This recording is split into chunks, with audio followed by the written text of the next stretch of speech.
السلام علیکم ورحمۃ اللہ وبرکاتہ۔ الحمد للہ رب العالمین والعاقبۃ للمتقین والصلاة والسلام علی سید الاشرف الانبیاء والمرسلین وعلى آلہ الطیبین الطاہرین واصحابہ اکرمین الاکرمین اجمعین، اما بعد فقد قال اللہ تبارک وتعالی فی القرآن المجید والفرقان الحمید، فاعوذ باللہ من الشیطان الرجیم، بسم اللہ الرحمن الرحیم۔ ان اول بیت وضع للناس للذی ببکۃ مبارکا وہدی للعالمین، صدق اللہ العظیم۔ قال اللہ تبارک وتعالی فی شأن حبیبہ تعظیما وتکریما، ان اللہ وملائکتہ یصلون علی النبی یا ایہا الذین آمنوا صلوا علیہ وسلموا تسلیما، اللہم صل علی سیدنا محمد وعلی آلہ واصحابہ افضل صلواتک وعدد معلوماتک وبارک وسلم۔ تمام حمد و تعریف اللہ رب العالمین کے لیے ہے، جو ساری کائنات کا خالق و رازق ہے، اور لاکھوں کروڑ درود و سلام آخائے دو جہاں تاجدار مدینہ احمد مجتبی محمد مصطفیٰ صلی اللہ علیہ وسلم پر، جن کو اللہ رب العزت نے دونوں جہانوں کے لیے رحمت بنا کر بھیجا۔ حاضرین کرام، فطری طور پر انسان کے دل میں جذبہ عقیدت و محبت پایا جاتا ہے، اگرچہ کہ محبت کے اظہار کے طریقے مختلف ہے۔ دیکھیے، کوئی مال سے محبت کرتا ہے، کسی کے دل میں اولاد کا پیار ہے تو کسی کو جائیداد سے پیار ہے، کوئی تاجر ہے، کوئی آجر ہے اور کوئی اجیر ہے، کوئی کارخانہ دار ہے تو کوئی مزدور ہے۔ ہر انسان کسی نہ کسی چیز سے، کسی نہ کسی شے سے محبت ضرور کرتا ہے، حتیٰ کہ بعض لوگ تو جنون کی حد تک جانوروں اور پرندوں سے بھی محبت کرتے ہیں۔ بہرحال خوش بخت ہے وہ مومن مسلمان جن کے دلوں میں اللہ اور اس کے حبیب پاک صلی اللہ علیہ وسلم کی محبت جلوہ کر ہے۔ حاضرین کرام، ہر انسان کے دل میں کسی نہ کسی چیز سے ضرور محبت ہوتی ہے۔ آخر ایسا کیوں ہے؟ جب ہم اس سوال پر غور کرتے ہیں تو ہمیں یہی جواب ملتا ہے کہ اس کائنات عالم کا معرض وجود میں آنے کا سبب یہی ہے کہ اگر اللہ تبارک و تعالیٰ کو اپنی حبیب پاک صلی اللہ علیہ وسلم سے محبت نہ ہوتی تو کائنات میں کسی بھی شے کا وجود نہ ہوتا، نہ یہ دن ہوتے، نہ رات ہوتی، نہ باغ نہ بہار ہوتی، نہ کوئی بستی نہ کوئی ہستی ہوتی، اگر اللہ تبارک و تعالیٰ کو اپنے حبیب مکرم صلی اللہ علیہ وسلم سے محبت نہ ہوتی تو ظہور معبودیت نہ ہوتا۔ اسی لیے تو شاعر نے کیا خوب انداز میں کہا کہ محمد نہ ہوتے تو کچھ بھی نہ ہوتا، محمد نہ ہوتے تو کچھ بھی نہ ہوتا، خدا کی قسم یہ خدائی نہ ہوتی، خدا کی قسم یہ خدائی نہ ہوتی۔ حاضرین کرام، اللہ تبارک و تعالیٰ نے اس جہاں کو اپنے حبیب پاک علیہ السلام ہی کی محبت کی خاطر پیدا فرمایا، اور اگلا جہاں جسے ہم روز محشر اور یوم قیامت کہتے ہیں وہ بھی حضور پاک علیہ السلام ہی کی محبت کے لیے اللہ تبارک و تعالیٰ اسے قائم فرمائے گا۔ اگر آپ غور کریں گے کہ حشر کے میدان میں اگر صرف حساب و کتاب لینا ہوتا تو اللہ تبارک و تعالیٰ کی ذات تو علیم بذات الصدور ہے، عالم الغیبی کی و شہادہ کی قدرت رکھنے والی ذات ہے، وہ ہر چیز جانتا ہے کہ کون جنتی ہے اور کون دوزخی ہے، کسے دوزخ میں بھیجنا ہے، کسے جنت میں داخل کرنا ہے۔ حاضرین کرام، میدان محشر میں جب کل کائنات جمع ہوگی، ساری مخلوقات جمع ہوگی، تو ایسے موقع پر آقائے دو جہاں صلی اللہ علیہ وسلم مقام محمود پر سجدہ ریزی کے بعد اپنی امت کے لیے شفاعت کا دروازہ کھول دیں گے تو کل کائنات پر آپ کی عظمت کا اعلان ہو جائے گا۔ اور قرآن مجید کو بھی اگر ہم اٹھا کر دیکھیں گے تو سارا قرآن اللہ تبارک و تعالیٰ نے اپنے حبیب ہی کی محبت میں نازل فرمایا ہے۔ قرآن مجید میں اللہ تبارک و تعالیٰ نے کہیں پر حضور کے چہرے کی قسم والضحیٰ کہتے ہوئے ارشاد فرمایا، کہیں آپ کی زلف عنبری کی قسم واللیل اذا یغشی کہتے ہوئے فرمایا، کہیں پر آپ کی عمر لعمرک کہتے ہوئے آپ کی عمر کی قسم ارشاد فرمایا، اور کہیں پر آپ کے زمانے کی قسم والعصر کہتے ہوئے اللہ تبارک و تعالیٰ نے ارشاد فرمایا، کہیں پر اللہ تبارک و تعالیٰ نے آپ کے چشمان رحمت کی قسم کھاتے ہوئے فرمایا کہ ما زاغ البصر وما طغى، کہ سارا قرآن مجید اللہ تبارک و تعالیٰ نے اپنے حبیب ہی کی محبت میں نزول فرمایا۔ اور حاضرین کرام، حتیٰ کہ اللہ تبارک و تعالیٰ کو اپنے حبیب سے اتنی محبت ہے کہ جس شہر میں آقا تشریف فرما ہے اس شہر کی بھی اللہ تبارک و تعالیٰ نے قرآن مجید میں قسم فرما دی کہ لا اقسم بہذا البلد، کہ قسم ہے مجھے شہر مکہ کی۔ تو حاضرین کرام، عرض کیا گیا کہ مولا کریم آپ نے یہ قسم اس لیے ارشاد فرمائی کہ اس میں آپ کا گھر بیت اللہ شریف ہے، یا اس لیے ارشاد فرمائی کہ اس میں آب زمزم کا کنواں ہے، مقام ابراہیم ہے، صفا و مروہ کی پہاڑیاں ہیں۔ تو اللہ تبارک و تعالیٰ نے ارشاد فرمایا کہ محبوب، میں نے یہ قسم اس لیے نہیں کھائی کہ اس میں میرا گھر بیت اللہ موجود ہے، اس لیے نہیں کھائی کہ اس میں صفا و مروہ کی پہاڑیاں ہیں، اس لیے نہیں کھائی کہ اس میں آب زمزم کا کنواں ہے، اس لیے نہیں کھائی کہ اس میں حجر اسود جنتی پتھر ہے۔ محبوب، میں نے یہ قسم اس لیے نہیں کھائی کہ اس میں مقام ابراہیم ہے، بلکہ محبوب میں نے اس شہر کی قسم اس لیے ارشاد فرمائی کہ وَأَنْتَ حِلٌّ بِهَذَا الْبَلَدِ، کہ محبوب آپ اس شہر میں تشریف فرما ہو۔ میں محبوب، میں نے اس شہر کی قسم اس لیے ارشاد فرمائی کہ اس شہر کی سرزمین کو آپ کے مقدس قدموں کے بوسے لینے کا شرف حاصل ہے، اس لیے میں نے شہر مکہ کی قسم ارشاد فرمائی۔ تو حاضرین کرام، غور فرمائیں کہ وہ سرزمین جسے حضور پاک علیہ الصلوۃ والسلام کے مقدس قدموں کے بوسے لینے کا شرف حاصل ہے، تو اللہ تبارک و تعالیٰ کو اتنی پسند آئی، اتنی محبوب ہوئی کہ اللہ تبارک و تعالیٰ نے اپنا گھر بیت اللہ شریف وہاں پر تعمیر فرما دیا۔ وہی زمین اللہ تبارک و تعالیٰ کو بڑی محبوب ہوئی، اس لیے اللہ تبارک و تعالیٰ نے اسے بلد امین قرار دیا گیا۔ وہ امن والا مقام، امن والا شہر اللہ تبارک و تعالیٰ نے اسے قرار دیا۔ حاضرین کرام، حجر اسود جو جنتی پتھر ہے اس کے تعلق سے بھی بڑی فضیلت آقائے دو جہاں صلی اللہ علیہ وسلم نے ارشاد فرمائی ہے۔ مقام ابراہیم کی بھی بڑی فضائل بیان فرمائے گئے ہیں۔ چنانچہ روایات میں آتا ہے کہ جب میدان محشر میں اللہ تبارک و تعالیٰ قیامت کے دن حجر اسود کو اٹھائے گا، مقام ابراہیم کو اٹھائے گا، تو ان کا حال یہ ہوگا کہ ان کی دو آنکھیں ہوں گی اور ان کے دو ہونٹ ہوں گے۔ اللہ تبارک و تعالیٰ انہیں زبان بھی عطا فرمائے گا۔ جن جن لوگوں نے حجر اسود کا حق ادا کیا ہوگا، مقام ابراہیم کا حق ادا کیا ہوگا، تو اللہ تبارک و تعالیٰ کی بارگاہ میں اس کے لیے سفارش پیش کریں گے، اور خانہ کعبہ کو اللہ تبارک و تعالیٰ قیامت کے دن اس شان کے ساتھ اٹھائے گا کہ روایات میں آتا ہے، حضرت امام غزالی علیہ رحمت و رضوان اپنی کتاب احیاء العلوم میں فرماتے ہیں کہ قیامت کے دن اللہ تبارک و تعالیٰ کعبہ شریف کو اس شان کے ساتھ اٹھائے گا کہ اس کے پردے لٹکے ہوئے ہوں گے، اور اس کے پردوں سے وہ حضرات جنہوں نے بھی اس کا طواف کیا ہوگا، جن لوگوں نے بھی وہاں پر پر جا کر زیارتیں کی ہوگی تو وہ خانہ کعبہ کے پردے کو لٹکے ہوئے ہوں گے، اور اللہ تبارک و تعالیٰ اس شان سے کعبہ شریف کو اٹھائے گا،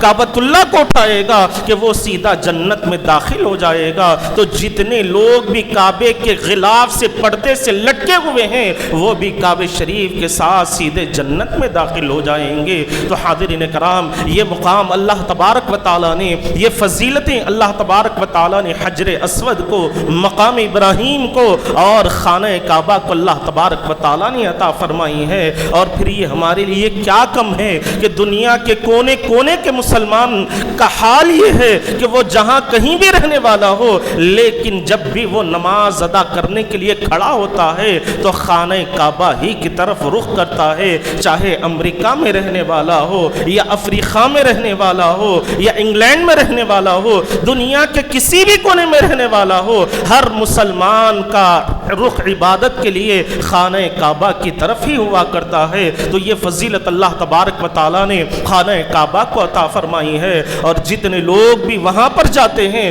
تو روایات میں آتا ہے کہ آقائے دو جہاں صلی اللہ علیہ وسلم نے ارشاد فرمایا کہ اللہ تبارک و تعالیٰ ہر آنے والے کے سارے گناہوں کو معاف فرما دیتا ہے، ہر آنے والی کی ساری خطاؤں کو معاف فرما دیتا ہے۔ جب بندہ صدق دل کے ساتھ اللہ تبارک و تعالیٰ کے اس گھر کا دیدار کرتا ہے، سچے دل کے ساتھ خانہ کعبہ کی زیارت کرتا ہے، تو اللہ تبارک و تعالیٰ اس کے گناہوں کو اس طرح مٹا دیتے ہیں گویا کہ اس نے کوئی گناہ کیا ہی نہیں ہے، اس سے کوئی خطا ہوئی ہی نہیں ہے، اس سے کوئی غفلت ہوئی ہی نہیں ہے۔ اس طرح اللہ تبارک و تعالیٰ اسے گناہوں سے پاک فرما دیتے ہیں۔ اور پھر جب بندہ وہاں پر حاضری کے لیے جاتا ہے، خانہ کعبہ کا طواف کرنے کے لیے جاتا ہے، اگر اس کی نیت میں اخلاص ہوگا تو جس قدر اخلاص اس کی نیت میں ہوگا اسی قدر اللہ تبارک و تعالیٰ اسے کمالات عطا فرمائیں گے، اسے سربلندی اور رفعت اللہ تبارک و تعالیٰ عطا فرمائیں گے۔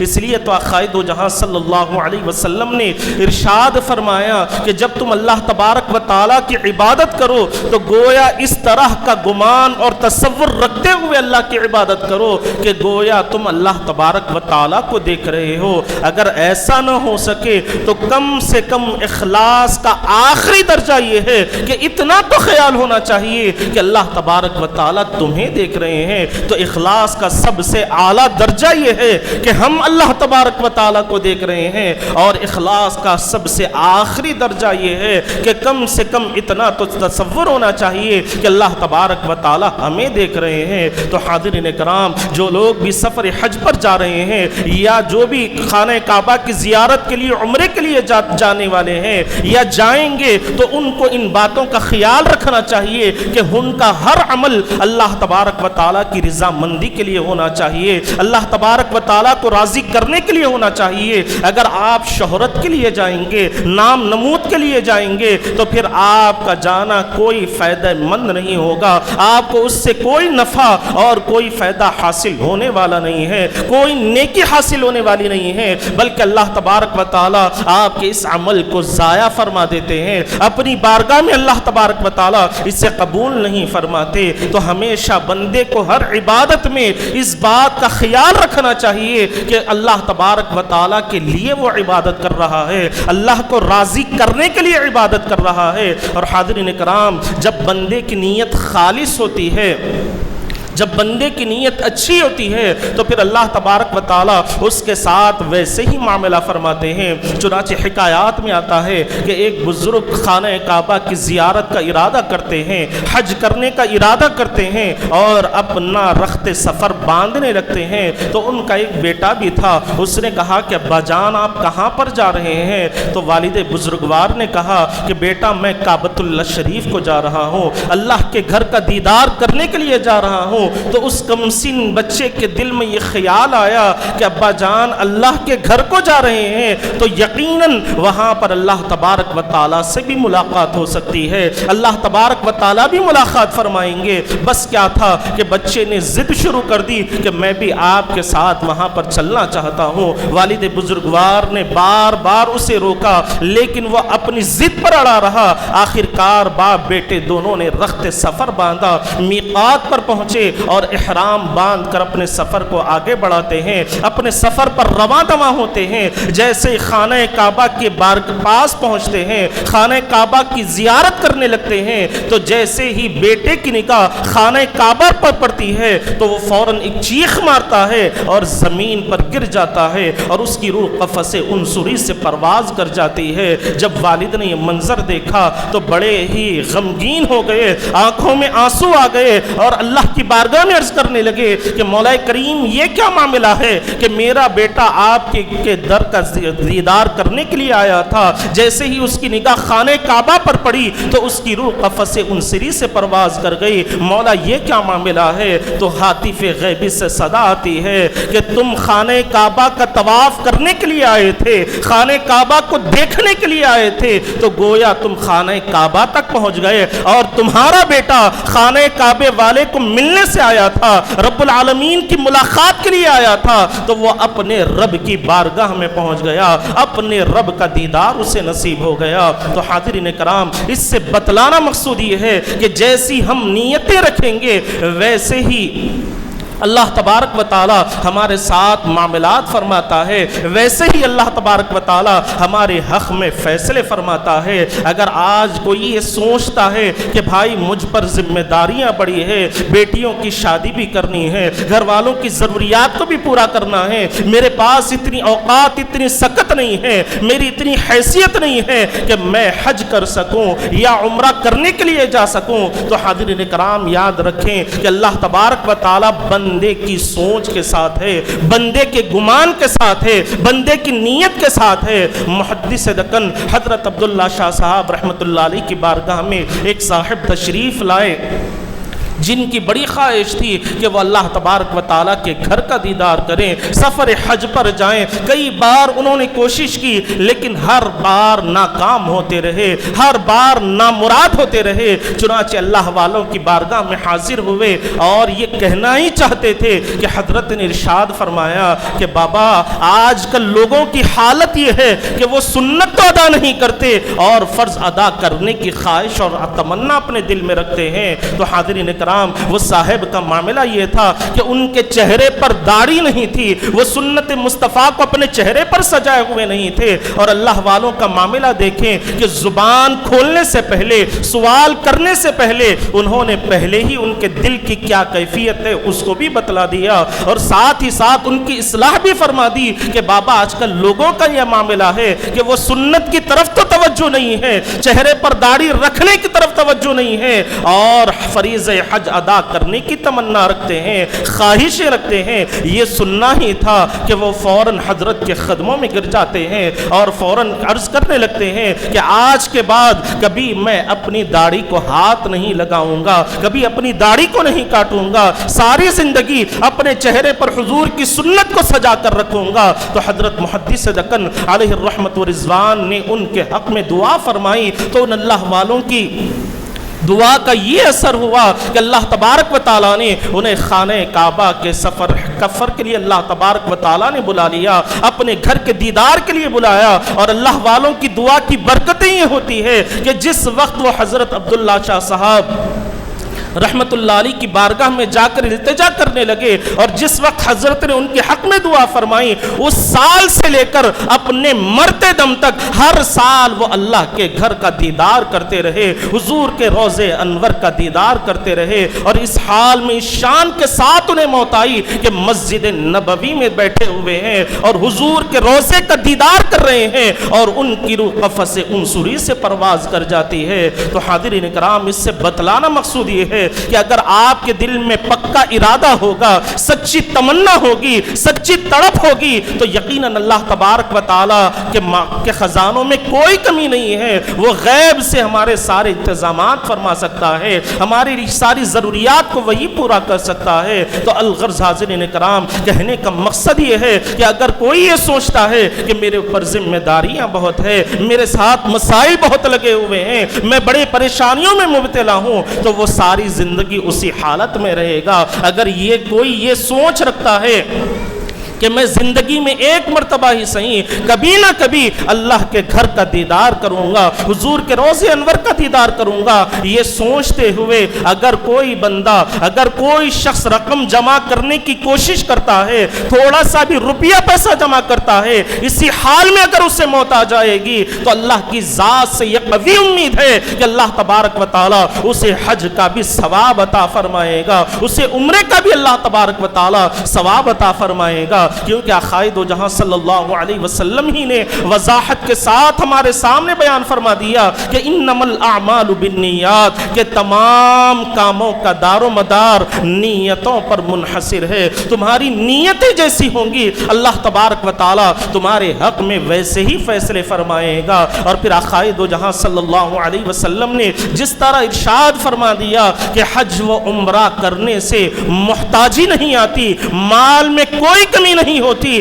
بلکہ اللہ تبارک و تعالی حج کرنے والوں اور عمرہ کرنے والوں کے مال میں اور برکت عطا فرماتا ہے، ان کے مال میں اللہ تبارک و تعالی اور اضافہ فرماتا ہے. تو حاضرین کرام، اگر آج ہمارے حالات اتنے نہیں ہیں، آج اگر ہماری کمائی اتنی نہیں ہے کہ ہم سفر حج پر جا سکیں یا عمرہ کرنے کے لیے جا سکیں، تو کم سے کم اپنے دل میں تمنا رکھیں گے، اپنے دل میں خواہش رکھیں گے تو یقیناً اللہ تبارک و تعالی اسباب کو پیدا کرنے والا ہے. ہمارے لیے اللہ تبارک و تعالی آسانیاں فرما سکتا ہے، ہمارے لیے اللہ تبارک و تعالی راستوں کو کھول سکتا ہے، اور اللہ تبارک و تعالی ہماری خواہشات کو پورا کرنے والا ہے. لیکن اس کے لیے شرط یہ ہے کہ پہلے ہم ارادہ کریں، اللہ کی بارگاہ کی طرف آنے کی کوشش کریں گے تو پھر جا کر ہماری ساری تمنائیں پورا ہو سکتی ہے. یہ نہیں کہ آپ کے دل میں خانہ کعبہ کی زیارت کی تو تمنا ہے، حضور کے روزے کی تو تمنا ہے، لیکن دوسری طرف نمازوں کی کوئی پابندی نہیں ہے، دوسری طرف نمازوں کی کوئی اہمیت ہمارے پاس نہیں ہے. تو حاضرین کرام، آپ یقین جانیں کہ آپ کا اس ارادہ رکھنے سے کوئی فائدہ آپ کو حاصل ہونے والا نہیں ہے. اس لیے کہ احادیث مبارکہ میں آقائے دو جہاں صلی اللہ علیہ وسلم نے خود فرما دیا کہ خبر میں بندے سے جو سب سے پہلے سوال ہوگا وہ نماز کے بارے میں سوال کیا جائے گا، نماز کے بارے میں اس سے پوچھا جائے گا. اسی لیے تو حضور پاک علیہ السلام کی سیرت مبارکہ کو جب ہم اٹھا کر دیکھتے ہیں تو ہمیں پتہ چلتا ہے کہ جب آقائے دو جہاں صلی اللہ علیہ وسلم کا آخری وقت تھا تو آپ کے جسم میں کمزوری اور ناتوانی کی وجہ سے کیفیت یہ تھی کہ آپ صحیح طور پر چل نہیں پاتے تھے. دو صحابہ کا سپورٹ لے کر، دو صحابہ کا سہارا لے کر آپ مسجد کو آیا کرتے اور با جماعت نماز ادا فرمایا کرتے. تو حاضرین اکرام، اس سے ہمیں پیغام ملتا ہے کہ اگر تمہارے جسموں میں طاقت بھی نہ ہو، کمزوری آ جائے، چلنے پھرنے کی بھی طاقت نہ ہو، تو دو لوگوں کا سہارا لے کر تمہیں مسجد کو آنا ہے. اور یہ بتلا دیا گیا کہ نماز کسی بھی حالت میں معاف نہیں ہے، کسی بھی حالت میں نماز معاف نہیں کی جاتی. اور آج ہماری حالتیں یہ ہیں، گھر میں اگر چھوٹا سا کوئی فنکشن ہو جائے، کوئی تقریب ہو جائے تو فوراً نمازیں چھوڑ دی جاتی ہے، نمازوں کا کوئی اہتمام نہیں ہوتا. فکر ہے تو اپنے گھر کی تقریب کو پورا کرنے کی فکر ہے، تقریب کی تیاری کرنے کی فکر ہے، دعوتوں کی تیاری کرنے کی فکر ہے. نماز کی ہمارے پاس کوئی اہمیت نہیں ہے. یاد رکھیں کہ جو بندہ خدا کے سامنے نہیں جھکتا اسے ساری دنیا والوں کے سامنے جھکنا پڑتا ہے. ہر ایک کے سامنے اپنی ضروریات کو پورا پیش کرنا پڑتا ہے، ہر ایک کے سامنے اپنی ضروریات کا واویلا کرنا پڑتا ہے، محتاجی پیش کرنا پڑتا ہے. لیکن یاد رکھے کہ جب یہی بندہ اللہ کے گھر میں آ جائے، اس کی بارگاہ میں سربسدوج ہو جائے اور سبحان ربی الاعلی کہہ کر اپنے رب کو پکارے گا تو اسے کسی کے سامنے اپنی ضروریات کو پیش کرنے کی ضرورت نہیں پڑے گی، اپنی ضروریات کے لیے کسی کے سامنے دامن کو پھیلانے کی ضرورت نہیں پڑے گی، بلکہ اللہ تبارک و تعالی اس پر ایسا کرم فرماتا ہے کہ حضرت یار غار صدیق باوقار فرماتے ہیں کہ جو بندہ اللہ کے کاموں میں لگ جاتا ہے تو پھر اللہ تبارک و تعالی اس کے کاموں میں لگ جاتا ہے. یعنی جو بندہ اللہ کے احکامات کی پابندی پابندی کرتا ہے، اللہ کے حکم کی پابندی کرتا ہے، اس کے حبیب کے فرمانوں کی پابندی کرتا ہے، تو پھر اللہ تبارک و تعالی غیب سے اس کے لیے ساری ضروریات کا انتظام فرما دیتے ہیں۔ ہر چیز کے لیے اللہ تبارک و تعالی رزق کے لیے اس کے لیے دروازوں کو اللہ تبارک و تعالی کھول دیتے ہیں۔ تو حاضرین کرام، آج وقت کا تقاضا یہی ہے کہ مسلمان کامل طور پر شریعت کے پابند ہو جائیں، حضور پاک علیہ السلام کی سنت مبارکہ کے پابند ہو جائیں گے تو یقین جانیں اللہ تبارک و تعالی ہمیں دنیا میں بھی کامیاب رکھے گا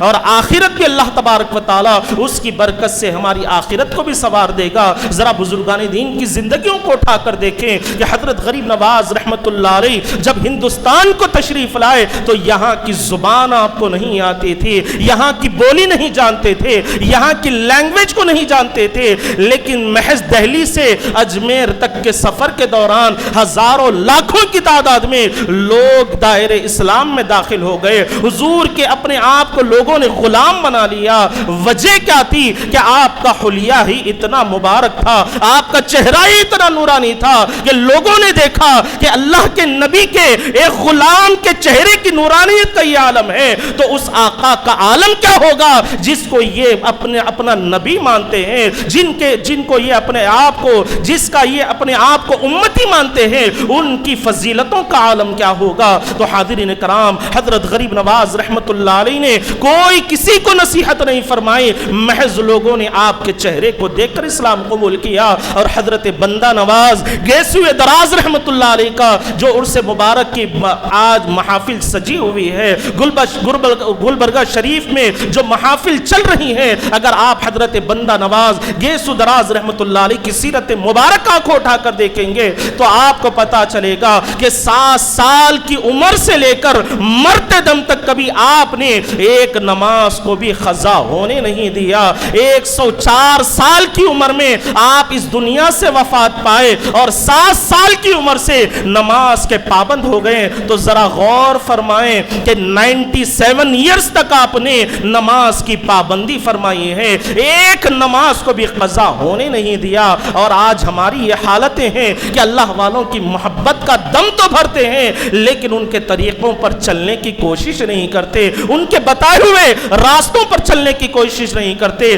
حضرت بندہ نواز گیسوئے دراز رحمت اللہ علیہ فرماتے ہیں کہ اگر کوئی ہمارے سلسلہ چشتیہ میں آتا ہے تو اس کے لیے ضروری ہے کہ وہ 5 وقتہ نماز با جماعت ادا کرے۔ اگر وہ نماز کی پابندی نہیں کر سکتا تو ہمارے سلسلے میں وہ شامل ہونے کے قابل نہیں ہے، ہمارے سلسلے میں وہ آنے کے قابل نہیں ہے۔ تو حاضرین کرام، یہ بزرگان دین کی تعلیمات ہے، انہوں نے اپنے آپ کو اللہ کی بارگاہ میں جھکا دیا اور آج 600 سال سے زیادہ آپ کو وفات فرما کر عرصہ گزر چکا ہے، لیکن آج ہماری حالتیں یہ ہیں کہ جب بھی ان کا نام لیتے ہیں تو بڑے ادب و احترام کے ساتھ نام لیا جاتا ہے، بڑی محبتوں کے ساتھ نام لیا جاتا ہے۔ کیوں؟ انہوں نے قرآن مجید کی اس آیات مبارکہ کے لیے اپنی جان کو قربان کر دیا، اس آیت مبارکہ میں اپنی زندگی کو ڈال دیا جس میں اللہ تبارک و تعالیٰ نے فرمایا کہ فَاذْكُرُونِي أَذْكُرْكُمْ، تم میرا ذکر کرو میں تمہارا ذکر کروں گا، تم مجھے یاد کرو میں تمہیں یاد کروں گا، تم میرا چرچا کرو میں تمہارا چرچا کراؤں گا، تم مجھ سے محبت کرو تو میں لوگوں کے دلوں میں تمہاری محبت کو پیدا کر دوں گا۔ اور قرآن مجید میں اللہ تبارک و تعالیٰ نے یہی فرما دیا کہ ان الذین آمنوا وعملوا الصالحات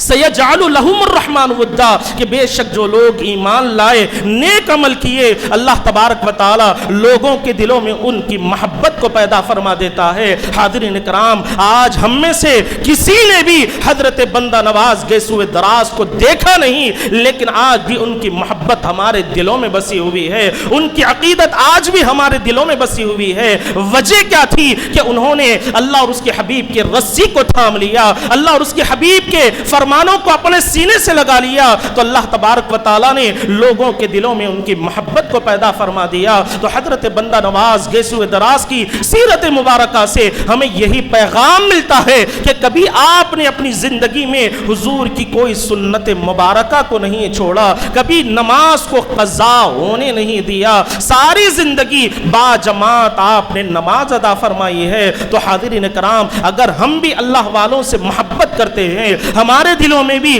اللہ والوں کی محبت بسی ہوئی ہے، تو ہمیں چاہیے کہ پہلے ان کے راستے پر چلنے کی کوشش کریں، ان کی تعلیمات پر عمل کرنے کی کوشش کریں۔ اگر ہم صرف زبانوں سے ان کی محبت کا اعلان کر دیں گے تو اس سے کچھ حاصل ہونے والا نہیں ہے، کیونکہ آج وقت کا تقاضا یہی ہے کہ میدان عمل میں آ جائیں، دنیا والوں کو عمل کر کر دکھائیں، دنیا والوں کے سامنے حضور پاک علیہ السلام کی سیرت مبارکہ کو پڑھتے ہوئے اس کردار کو پیش کریں گے۔ تو آج کئی قومیں ایسی ہیں جو اسلام کے پاس آنا چاہتی ہے، دائرہ اسلام میں داخل ہونا چاہتی ہے، لیکن ہمارے کردار کو دیکھ کر، ہمارے کیریکٹر کو دیکھ کر وہ قومیں آج ہم سے دور بھاگ رہی ہیں، وہ قوموں کے دلوں میں ہمارے لیے نفرت پیدا ہو رہی ہے۔ حال ہی میں نے اخبار میں ایک واقعہ پڑھا ہے کہ ایک عیسائی مسلمانوں کے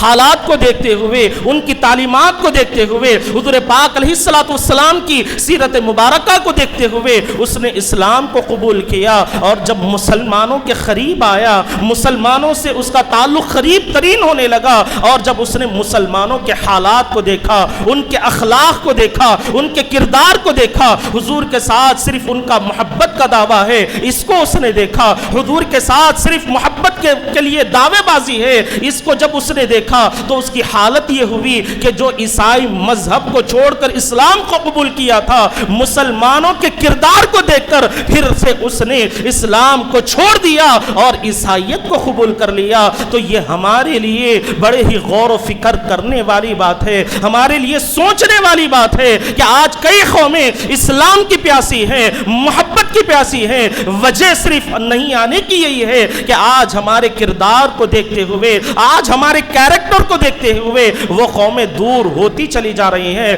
حضرت بندہ نواز گیسو دراز رحمت اللہ علیہ کی سیرت مبارکہ کو آپ اٹھا کر دیکھیں گے تو کئی غیر مسلموں نے آپ کے ہاتھ پر اسلام کو قبول کیا۔ غریب نواز کی سیرت مبارکہ کو اٹھا کر دیکھیں، سارے بزرگان دین کی اگر آپ زندگیوں کو اٹھا کر دیکھیں گے تو ان کی زندگیوں سے ہمیں یہی پیغام ملے گا، یہی سبق ملے گا کہ انہوں نے ساری زندگی حضور پاک علیہ السلام کی اطاعت فرمائی ہے اور حضور پاک علیہ السلام کی سنتوں پر عمل کیا ہے، خود بھی حضور سے محبت کرتے رہے اور لوگوں کے دلوں میں بھی آقا کی محبت کو پیدا فرما دیا، حضور کی محبت کو پیدا فرما دیا، ایسی محبتیں پیدا فرمائیں کہ حالت یہ ہوئی کہ جو لوگ پہلے اسلام کے دشمن تھے آج ان کی حالتیں یہ ہو گئی کہ وہ اسلام کے لیے اپنی جانوں کی قربانی دینے کے لیے تیار ہے۔ تو حاضرین کرام، ہماری یہ بدقسمتی ہے کہ آج ہم مسلمان ہونے کے باوجود، حضور سے محبت کا دعویٰ کرنے کے باوجود عمل کے میدان میں بالکل ہمارا معاملہ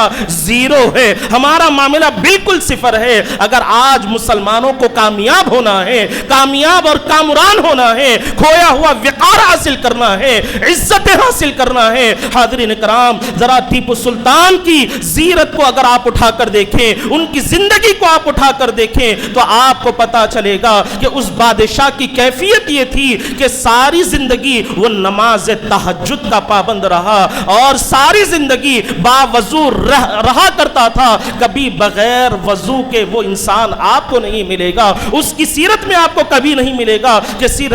ٹیپو سلطان کبھی بے وضو رہا ہے۔ تو یہی وجہ ہے کہ جب ٹیپو سلطان کا انتقال ہو گیا تو انگریزوں کے دلوں میں اتنا خوف تھا، اتنی وحشت تھی کہ انتقال کے بعد بھی وہ کانپ رہے تھے اور باضابطہ طور پر ان کا جائزہ لیا کہ واقعی ان کا انتقال ہوا یا نہیں، یہ دنیا سے رخصت ہوئے یا نہیں۔ تو حاضرین کرام، جب کوئی بندہ اسلامی تعلیمات پر عمل پیرا ہو جاتا ہے، حضور کی سیرت مبارکہ کو اپنے سینے سے لگا لیتا ہے تو پھر اللہ تبارک و تعالی دشمنوں کے دلوں میں بھی ہیبت کو ڈال دیتا ہے، اور جب بندہ حضور کی سیرت مبارکہ سے اپنی زندگی کو ڈھالنے لگتا ہے تو پھر اللہ تبارک و تعالی لوگوں کے دلوں میں اس کی محبت کو پیدا کر دیتا ہے۔ تو الغرض تمام باتوں کا خلاصہ کلام یہی ہے کہ آج جو مسلمانوں کی معاشی حالات خراب ہے، ان کے گھروں کے حالات خراب ہے، آج ہم دیکھ رہے ہیں کہ کئی ہماری مسلم بچیاں غیر مسلموں کے ساتھ اپنی زندگیاں گزار رہی ہیں،